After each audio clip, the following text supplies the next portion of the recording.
Welcome to MCCQE1 course, where we'll be covering most of the topics which are addressed in the MCCQ exam.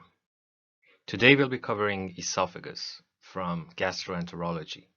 I'm Dr. Iman Fani, and I'm a radiologist. Now, GI tract may seem easy, and it's definitely one of the good topics in medicine. However, it can be tricky because people think the diseases in each part of the GI tract is specific to that part. For example, esophagus has its own diseases, for example, candidiasis, and gallbladder, its own diseases. Liver is different from, for example, colon. However, there are topics which can be confusing. Therefore, let's start by addressing some topics in the anatomy of the esophagus. In terms of muscular structure, you have to note that we have striated voluntary muscle in the upper third. You can remember it by knowing that it's more akin to tongue and mouth, which are more or less voluntary structures.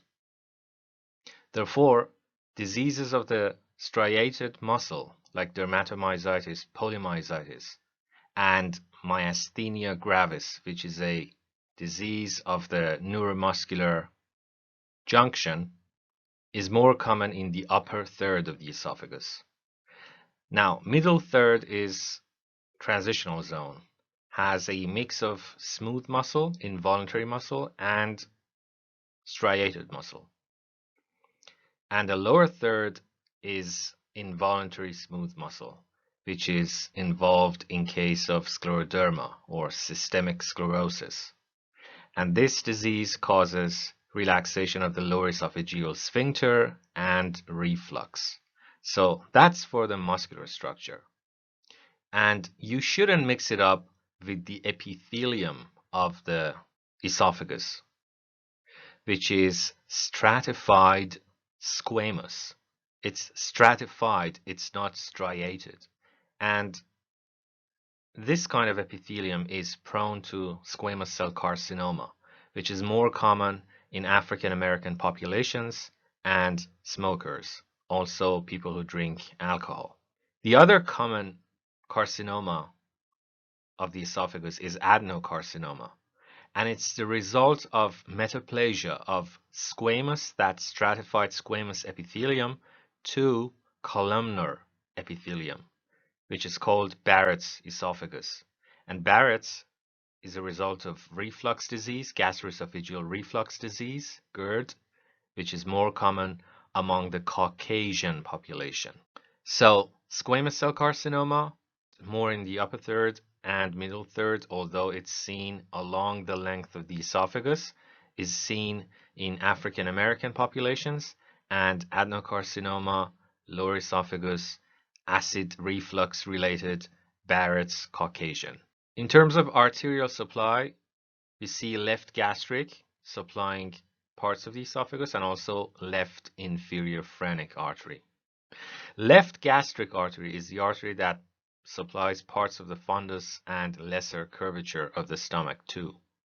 Now, venous drainage, please don't call it venous supply, because supply means bringing blood to, and drainage means taking blood from. So venous drainage of the esophagus is dual, something like rectosigmoid. And partly it is drained to left gastric vein, which is part of the portovenous system. It drains into the portal vein, and parts of it are drained into the esophageal veins through azygous vein and into the IVC or SVC. So in case of a mediastinal tumor, which causes SVC syndrome, superior vena cava syndrome, we might see varices within the esophagus, which has absolutely nothing to do with liver and cirrhosis. These are varices of the systemic veins, not the portal venous system. It's important to bear in mind that any acute pain within the chest could be acute upper abdominal pain radiating to that area, could be of thoracic sources like myocardial infarction, pneumonia. You know that pneumonia causes pleuritis and pleuritic chest pain, also dissecting aneurysm, diseases of the esophagus, like Boerhaave syndrome, which is a full thickness tear of the esophagus, and Mallory-Weiss, which is a partial thickness mucosal laceration of the esophagus. So that's an important distinction and a wide range of diagnoses you have to have in mind. Too much vomiting and retching causes esophageal rupture. So if you see that line in the description of the case, for example, as a result of drugs, as a result of uremia, central nervous system disease, pregnancy, and also marijuana, because marijuana, people usually think of the central nervous system, you have to think of retching by cannabinoid hyperemesis mechanism. All these things should lead you to the suspicion or diagnosis of esophageal rupture. In this case, you see air bubbles within the mediastinum, just posterior to the aorta and close to the left side of the trachea. This is trachea. This is arch of the aorta. You also see air bubbles anterior to the arch of the aorta. And in this frontal chest, you can see a lucent line along the aortic arch and also dissecting into the fascial planes of the neck. And this is a sagittal CT. Again, you see air bubbles within the mediastinum. Pneumomediastinum is a sign of Boerhaave syndrome. Now for the investigations of the esophagus. Also, stomach and duodenum. We have OGD. O stands for esophagus, the British kind. So, esophago-gastro-duodenoscopy, more commonly known as upper GI endoscopy. The benefits of this is direct visualization of the mucosa and also the chance for going in and do therapeutic interventions like banding varices in the lower esophagus, thermal therapy, clipping, injecting, bleeding ulcers, and dilatation in case of stricture. So upper GI endoscopy is a therapeutic measure also. But if you have only dysphagia, your first consideration should be barium swallow.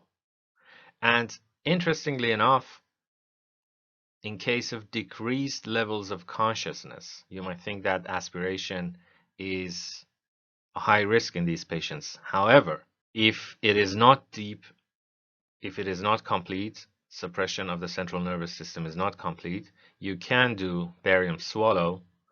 And if you have a patient who is debilitated and cannot cooperate, you can also consider barium swallow. In case of fistulas, you can think of barium. The reason being that barium is relatively safe for the pulmonary alveola because it does not cause pulmonary edema and it's not toxic to the alveolar epithelium. And hyperosmolar water-soluble contrast is toxic to the lung and cause ARDS and pulmonary edema, whereas barium does not do such a thing. What barium does, if it leaks into the mediastinum, it causes severe mediastinitis, which is very painful and very devastating. So if you are concerned about a fistula to the trachea and getting barium into the lung, you can actually use small amounts of barium, not hyperosmolar water-soluble contrast. But if you are concerned about something like Boerhaave syndrome and leak of the contrast into the mediastinum, it is safer to use water-soluble contrast rather than barium. So these are two different things you have to have in mind. ARDS, risk of ARDS, go for barium in that case. Risk of leaking into the mediastinum for variable contrast. If you have massive upper GI bleeding, you have to do endotracheal intubation first to preserve the airways. If you have bad acidemia or inability to protect the airway, go first for the airways. Protect them first, and then think of treating the ulcer or bleeding varices through upper GI endoscopy. Now, there is a term which is fairly non-specific called dyspepsia. It means postprandial fullness, early satiety, epigastric pain, or burning. You can see that even the symptomatology is not specific. The common causes of dyspepsia are functional dyspepsia, motility disorders, drug side effects, peptic ulcer disease, gastro-esophageal reflux disease. So in case of dyspepsia, esophagus, stomach, and duodenum all can be guilty.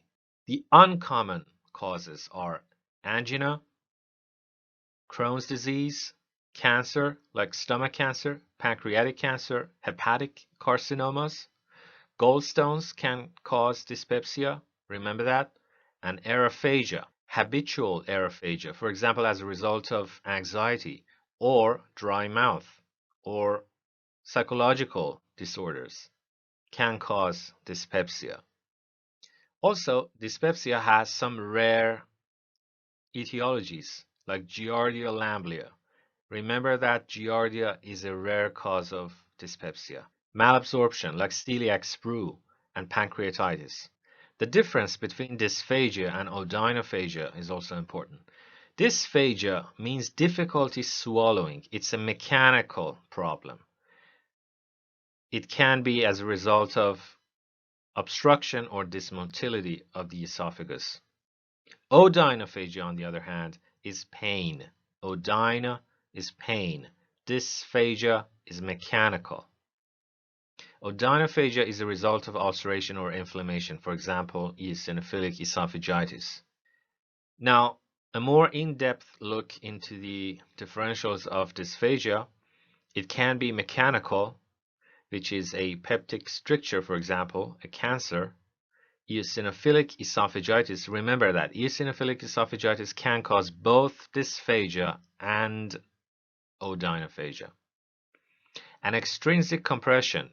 You might be surprised to know that a large arch of the aorta, a tortuous aorta, could cause dysphagia. A Schottky ring, which is an esophageal web, is a mechanical cause of dysphagia, and also Zenker's diverticulum, which is a midline pharyngoesophageal pouch protruding posteriorly and causing dysphagia. Motility problems, which usually is a problem with both solids and liquids, solid foods and liquid foods, like achalasia, which is a hypertonicity of the lower esophageal sphincter, diffuse esophageal spasm, scleroderma. All these cause dysphagia. Remember that scleroderma lowers the tone of lower esophageal sphincter, however, it causes dysphagia. And there are other causes like foreign bodies and eosinophilic esophagitis. Now, these are cases of Zenker's diverticulum. This is a frontal image. You can see like two testicles in the neck behind the pathway of the esophagus. This is a mucosal relief of the esophagus in fluoroscopy. You see that Zenker diverticulum protrudes posteriorly and pushes esophagus anteriorly and causes dysphagia higher up in the esophagus. These are fluoroscopic images, these two. This one is a radiograph. That's why barium in this last one is white. This is a histological view of eosinophilic esophagitis. You can see these deep red areas are eosinophils infiltrating into the wall of the esophagus. Sometimes they cause microabscesses within the wall of the esophagus. And this one is a Schottky ring, which is a mechanical cause of obstruction. This is a full ring, circumferential, in the lower esophagus, just above the gastroesophageal junction or GE junction. You see the mucosa is smooth. The ring itself is relatively smooth, and there's no erosion, or it's not thick like a case of apple core in case of adenocarcinoma. This one is massive dilatation of the esophagus as a result of this narrowing, which is a hypertonicity of the lower esophageal sphincter. This is called achalasia, and this sign is either, according to your taste, a rat tail or a bird's beak. This is a frontal image, a chest x-ray, and in this one you see widening of the mediastinum and like fecal material within the lumen, which pushes to the right border of the mediastinum, and this one is the right border of the esophagus, massively dilated esophagus. Again, you can see structures like fecal materials within the colon, in the esophagus, in this axial CT scan of the chest. Again, achalasia. Now, what are the differentials of wsodynophagia? The differentials are infection, candidiasis, herpes. You can see more viruses, fungi, and inflammation. Cytomegalovirus, for example, due to AIDS, inflammation, ulceration as a result of caustic materials ingestion, eosinophilic esophagitis, drugs like quinidine, iron, vitamin C, antibiotics like tetracycline, bisphosphonates, and other causes like radiation. All can cause wsodynophagia. Radiation in acute phase causes wsodynophagia. After that, in chronic phase, causes strictures, causes dysphagia. Now, gastro-esophageal reflux disease. The etiology is inappropriate transient relaxations of the lower esophageal sphincter. This is the most common cause. If the basal tone is lost, it's usually due to systemic sclerosis. Contributing factors, not the main cause, are delayed esophageal clearance, like delayed gastric emptying, obesity, pregnancy, acid hypersecretion. For example, Zollinger-Ellison syndrome, which is a gastrin-secreting tumor within the pancreas or wall of the stomach. There's a triangle for that, which is more common in terms of location. Also, hiatal hernia worsens reflux. It's not the main underlying etiology, but it's an aggravating factor. Now, heartburn and regurgitation together are 80% sensitive and specific for reflux. The less specific signs of reflux are water brash, sensation of a lump in the throat, which is called globus sensation. This is not mechanical. This is due to acid irritating the mucosa, and belching. Foods that can make it worse but are not the main cause are ethanol, caffeine, tobacco, fatty fried foods, chocolate, peppermint, spicy food, citrus fruit juices. Typical symptoms of GERD are heartburn and regurgitation, as said before. Atypical ones are chest pain, dysphagia, and wsodynophagia. There are respiratory symptoms related to GERD, like chronic cough as a result of aspiration, also wheezing and aspiration pneumonia. There are non-respiratory symptoms which are not related to esophagus but are signs of reflux. That's sore throat, hoarseness, and dental erosion. How do we diagnose reflux disease? Usually in a young patient who is risk-free and has symptoms, a clinical diagnosis based on symptom history and relief following a trial of proton pump inhibitors is enough. You see that the patient gets better, you go no further. However, response to anti-secretory agents such as PPIs is not a requirement for GERD diagnosis. So even if the patient does not respond, you do not completely rule out gastroesophageal reflux disease. What are the indications for upper GI endoscopy, gastroscopy? There are absolute indications, which is heartburn accompanied by these red flags, like bleeding, weight loss, dysphagia, persisting vomiting, family history of GI cancer, or persistent symptoms or prior severe erosive esophagitis. First time you go in, you see very bad esophagitis, you need to follow that up after therapeutic trial of 4 to 8 weeks. with PPI's BD. Now, history suggests esophageal stricture, especially dysphagia. If you have a long history and you see stricture, you have to do upper GI endoscopy. If there is a high risk for Barrett's esophagus, which are these things: male, age higher than 50, obese, white, tobacco use, long history of symptoms. Remember that tobacco could be also a risk factor for squamous cell carcinoma. You have to repeat endoscopy after 6 to 8 weeks of PPI therapy. Then, if there is severe esophagitis, because severe esophagitis can mask Barrett's esophagus or its symptoms. So, if you see severe esophagitis, you want to know if there is Barrett's esophagus and risk of cancer later, and as a result of that, you go in again after 8 weeks of PPI therapy. There are other tests you can do. One of them is esophageal manometry, indicated in patients who have a normal gastroscopy but with chest pain and dysphagia. So if the lumen is normal, mucosa is normal, then motility is the usual suspect, and you do a manometry for that. Also, you do it if you see abnormal peristalsis or decreased lower esophageal tone but cannot detect the presence of reflux. This is indicated before surgical fundoplication. So, if you know you want to do fundoplication, you have to do a manometry first to ensure intact esophageal function and exclude alternative diagnoses like scleroderma and achalasia. Because if you do fundoplication for achalasia and scleroderma, you make it worse. You have to know these are not the cases.